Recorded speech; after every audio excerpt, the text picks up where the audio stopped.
పుట్టినప్పుడు కాకతాళీయంగా ఈ క్రిముల్ని మనిషి శరీరంలో మరణించాలి. ఇంకే డెమోక్రసీ. మనం ఎవరి కోసం ఈ పని చేయక్కర్లే, ఎవరి పట్ల దైవదాక్షిణ్యాలతో సమాజం గురించి పట్టించుకోకర్లే. మన పట్ల మనకు ప్రేమ ఉంటే, మన బిడ్డల పట్ల ప్రేమ ఉంటే, మన ఉన్నతి కొనసాగాలి, మన ఆనందం నిలవాలి, మన బిడ్డల భవిష్యత్తు సార్థకం కావాలి, సమాజంలో శాంతి సుఖం వెలిగిరియాలి అని చెప్పంటే వ్యక్తి సుఖంతో పాటు సమాజ హితాన్ని కూడా కలపాలి. అది అర్థమైతే సార్ ఎవరి పట్ల దయతో మీరేం చేయండి, హాయిగా తీర్మాగా బతకండి, ఈ కళ నెరవేర్చుకోండి, తలెత్తుకోండి, అద్భుతమైన విజయాలు సాధించండి, సగర్వంగా నిలబడండి. కానీ ఇది కొనసాగాలంటే చుట్టూ ఉన్న అందరికీ అవకాశాలు కావాలన్న విషయం మాత్రం మర్చిపోకూడదు. ఈవేళ ఈ దేశంలో ఏడాదికి దాదాపు 2 లక్షల మందికి పుట్టుకతో అంగవైకల్యం వస్తుంది.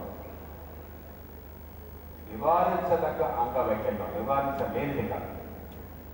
కేవలం తల్లి గర్భంలో పెంట ఉండగా రుబెల్లా అనే వ్యాధి వస్తుంది. జర్మన్ మెసిన్స్ అంటారు. MMR వ్యాక్సిన్ మీరు కొంతమంది వినుంటారు. దాంట్లో R అంటే రుబెల్లా వ్యాక్సిన్. ఆ వ్యాధిని ఆపే శక్తి ఉన్నా కూడా ఈ సమాజం ఆ టీకాలు అందించకపోవడం చేత తల్లి గర్భంలో పెంట ఉండగా ఆ తల్లికి రుబెల్లా వస్తే తల్లికేమీ కాదు, 2 రోజులు జ్వరం వస్తుంది, ర్యాష్ వస్తుంది, మర్చిపోతాం. బిడ్డకి కళ్ళు ఉండవు, లేదా కాళ్ళు చేతులు ఏర్పడవు, లేదా వినికిడి ఉండదు, లేదా గుండె జబ్బుతో పుడుతుంది ఆ బిడ్డ. ఏడాదికి 2 లక్షల మంది.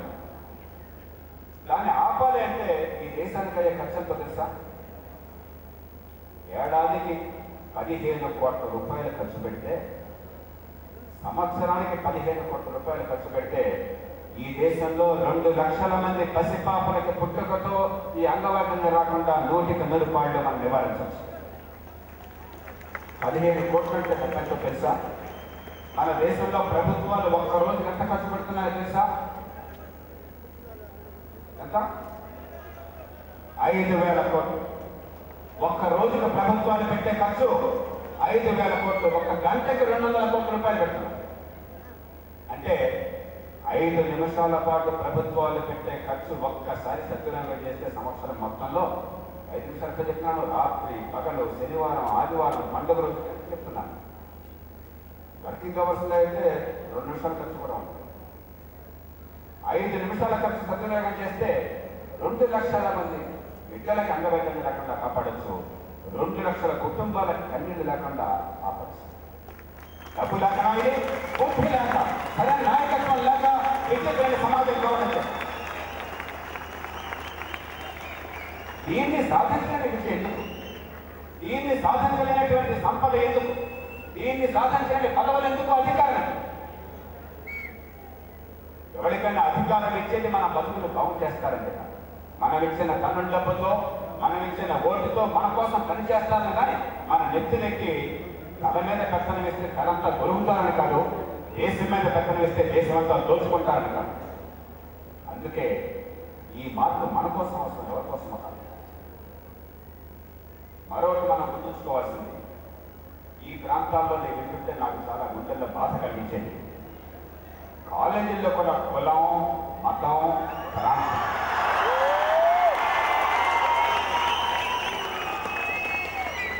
సోదరా 70,000 ఏళ్ల క్రితం మౌంట్ టోబా అని చెప్పని ఇప్పటి ఇండోనేషియాలో ఒక అగ్నిపర్వతం బద్దలై మానవాళిలో దాదాపు ప్రపంచమంతా అందరూ చనిపోయారు. కేవలం 3,000 మంది మినహాయించి ప్రపంచంలో మనుషులందరూ అన్ని ఖండాల మీద మనుషులు చనిపోయారు. మనమందరం తెల్లవాళ్ళు, నల్లవాళ్ళు, హిందువులు, క్రైస్తవులు, ముస్లింలు, అమెరికాలో ఉన్నవాళ్ళు, యూరోప్లో ఉన్నవాళ్ళు, ఏషియాలో ఉన్నవాళ్ళు, ఆఫ్రికాలో ఉన్నవాళ్ళు, మనందరం కూడా ఆ 3,000 మంది సంతతి. ఇంకేమి కులం, ఇంకేం మతం, ఇంకేం వర్గం గుర్తుందా? ఎంత అజ్ఞానంతో మాట్లాడుతున్నాం. ఎప్పుడు ఆఫ్రికాలో, కెన్యాలో పుట్టిన మొట్టమొదటి మనిషి ప్రపంచమంతా వలసపోతే మనం అక్కడి నుంచి వచ్చాం. మనమేమి తెల్ల జాతి వేరే రాలా. మనం ఆఫ్రికాలో, కెన్యా నుంచి వచ్చిన నల్లవాడి నుంచి మనం అంతా పుట్టాం. అమెరికాలో ఉన్న రెడ్ ఇండియన్స్ అనేవాళ్ళు ఎక్కడి నుంచో పోలా. 12,000 ఏళ్ల క్రితం ఆసియా ఖండం నుంచి ఆనాడు ఐస్ ఏజ్లో సముద్ర మట్టం చాలా కింద ఉండేసరికి జిబ్రాల్టర్ స్ట్రైట్లో నడిచి వెళ్ళి అమెరికా చేరుకుని అమెరికాను కాలనైజ్ చేశారు. మనమంతా ఒకే సంతతి, ఒకే జాతి. అలాంటిది ఇంతటి ఈ విశ్వంలో అసలు సూర్యుడు ఎక్కడున్నాడో చూస్తే దుర్బిణి చూసినా మీకు కనిపించదు. ఈ విశ్వంలో మన మిల్కీ వేనే మన గెలాక్సీయే కనిపించదు. ఆ గెలాక్సీలో ఉన్నటువంటి 100,000 కోట్ల నక్షత్రాలలో ఆఫ్టర్ ఆల్ సూర్యుడు ఒక్కడు. ఆ సూర్యుడి చుట్టూ ఉన్నటువంటి 8 గ్రహాల్లో చిన్న గ్రహం మన గ్రహం. మనకంటే జూపిటర్ 100 రెట్లు పెద్దది. మన ఆఫ్టర్ ఒక బుల్లి గ్రహం. ఆ బుల్లి గ్రహంలో భూగోళంలో మీరు దుర్బిణి చూసినా కూడా భారతదేశం కనిపించదు, ఆంధ్రప్రదేశ్ అసలు కనిపించదు, గుంటూరు ఇంకా కనిపించదు. ఇంకా ఈ పొలం అవుతాయి. ఈ పొలం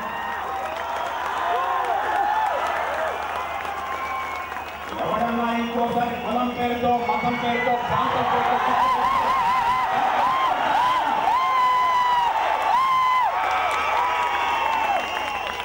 మనిషికి మధ్య ఈ రకంగా అడ్డుగోడలు నిర్మించుకుని మనల్ని మనం తక్కువ చేసుకుంటున్నాం, మానవత్వాన్ని చులకన చేస్తున్నాం. అందుకనే ట్యాగోర్ అన్నాడు, where the world is not fragmented by narrow domestic walls. ఈ కృత్రిమమైన అడ్డుగోడలు విభజించని సమాజంలోకి తీసుకెళ్ళి స్వామి అని చెప్పాడు. మూడోది, మనకి విజ్ఞానం, ఈ శాస్త్రం ఇదంతా నేర్పే హేతుబద్ధమైన ఆలోచన. మూర్ఖపు వాదన కాదు, పిడివాదన కాదు. ప్రశ్నించే తత్వం, హేతుబద్ధమైన ఆలోచన. అని ట్యాగోర్ అన్నాడు, where the clear stream of reason has not lost its way into the dreary desert sand of young habit. అభ్యాసం అనే ఎడారిలో, అలవాటు, సంప్రదాయం, ఛాందసం అనే ఎడారిలో ఆలోచన, విజ్ఞాన తరంగులు ఇంకిపోకుండా ఉండే లోకంలోకి తీసుకొని ప్రభువుని అర్థించాడు. విద్య అన్నది అభ్యాసాన్ని పక్కన పెట్టి సాంప్రదాయాన్ని, ఛాందసాన్ని వదిలేసి ఆలోచనని, విజ్ఞానాన్ని, విచక్షణని, హేతుబద్ధమైన దృక్పథాన్ని పెంచేటువంటి అద్భుతమైన సాధన. దాన్ని పోగొట్టుకోపోకండి. గొప్ప లోకం మన కళ్ళ ముందుంది, దాన్ని శాస్త్రీకరించుకోవాలని చెప్పంటే మనలో విజ్ఞత కావాలి, హేతుబద్ధమైన ఆలోచన కావాలి. చివరిగా మరోసారి చెప్తున్నాను, ఏనాడు నిరాశకి నిష్ఠకు కాపోకండి. భారతదేశంలో ఎన్నో పొరపాట్లు చేస్తున్నాం, కానీ ఈ దేశంలో అద్భుతమైన విజయాలు సాధించాం. 5,000 సంవత్సరాల అవిచ్ఛిన్నమైనటువంటి సంస్కృతికి, అవిభాజ్యమైన చరిత్రకి భారతదేశం గొప్ప వారసత్వాన్ని మనకు అందించింది. ఈ దేశంలో ఉన్న మతాలు, ఈ దేశంలో ఉన్నటువంటి వైవిధ్యం ప్రపంచ చరిత్రలో మరెక్కడా కానదు. ఎప్పుడో 2,600 సంవత్సరాల క్రితం ఈ దేశంలోకి మొట్టమొదటిసారిగా యూదులు వలస వచ్చారు. అప్పటి నుంచి ఎప్పటిదాకా శాంతియుతంగా సహజీవనం చేస్తున్నారు. ప్రపంచంలో మరెక్కడా యూదులు శాంతియుతంగా సహజీవనం చేయలేకపోయారు. ఎప్పుడో జీసస్ క్రైస్ట్, మనల్ని క్రిస్మస్ జరుపుకున్నాం, ఎప్పుడో జీసస్ క్రైస్ట్ సిలువను ఎక్కాక 20 ఏళ్ల లోపల సెయింట్ థామస్ ఈ దేశంలో మలబార్ కోస్ట్లోకి వచ్చాడు. అప్పటి నుంచి ఇప్పటిదాకా క్రైస్తవం ఈ దేశంలో శాంతియుతంగా ఏ అడ్డంకి లేకుండా హాయిగా వాళ్ళ మతాన్ని వాళ్ళు వ్యాప్తి చేసుకుంటున్నారు, వాళ్ళ పూజ వాళ్ళు చేసుకుంటున్నారు, సిరియన్ క్రిస్టియన్స్ అనే పేరుతో. ఎప్పుడో ప్రాఫెట్ మహమ్మద్, గ్రేట్ హజీరా, ఆయన మక్కా నుంచి మదీనాకు ప్రయాణం, అప్పటి నుంచే మహమ్మద్ క్యాలెండర్ ప్రారంభమైంది 622 ఏడు. అది జరిగాక 90 సంవత్సరాల లోపలనే 712లో ఎప్పుడో ముస్లింలు సింధ్కు వచ్చారు. దేశాన్ని ఆక్రమించాలని కాదు, అంతర్జాతీయ వాణిజ్యం కోసం వచ్చారు. మొట్టమొదటి ముస్లిం దండయాత్ర భారతదేశం మీద జరిగింది. దేశం ఆక్రమణ కోసం కాదు, మతం కోసం కాదు, వాణిజ్యం కోసం, ట్రేడ్ కోసం. అరేబియాతో మన దేశానికి గొప్ప వాణిజ్యం ఉండేది. కానీ సముద్రపు దొంగలు అడ్డుకుని ఓడలను గందరగోళం చేస్తుంటే ఆనాటి కాలిఫ్ పంపించాడు. ఓ కుర్రాడు, 16 ఏళ్ల కుర్రాడు వచ్చాడు, ఆసిమ్ అని చెప్పాను. ఆ కుర్రాడు వచ్చి సింధులో తాబీర్ ఒక రాజు ఉంటే ఆ రాజును ఓడించి ఆ కుర్రాడు రాజ్యానికి వచ్చి అక్కడ శాంతిని స్థాపించి మళ్ళీ ట్రేడ్ని ఎస్టాబ్లిష్ చేశాడు. అప్పటి నుంచి ఇప్పటిదాకా ఇస్లాం ఈ దేశంలో సహజీవనం చేస్తాం. ఇన్ని మతాలు, ఇన్ని భాషలు, ఇన్ని ప్రాంతాలు, ఇన్ని వైవిధ్యాలు ఉన్న దేశం ప్రపంచ చరిత్రలోనే కానదు. ఇలాంటి దేశాన్ని ఇలాంటి దేశాన్ని 540 సంస్థానాలు, ఒకటి కాదు రెండు కాదు, 540 సంస్థానాలను కేవలం 15 నెలల కాలంలో ఒక్క తుపాకీతో కూడా పేలకుండా ఒక హైదరాబాద్ సంస్థానంలో మాత్రమే తుపాకీ పేరించి 5 మాత్రం మరణించారు.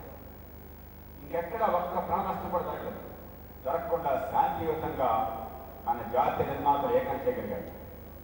సర్దార్ వల్లభాయ్ పటేల్ అనుపమానమైనటువంటి నాయకత్వంతో, సామర్థ్యంతో ప్రపంచ చరిత్రలో మరే నాయకుడు సాధించని గొప్ప విజయాన్ని సాధించారు.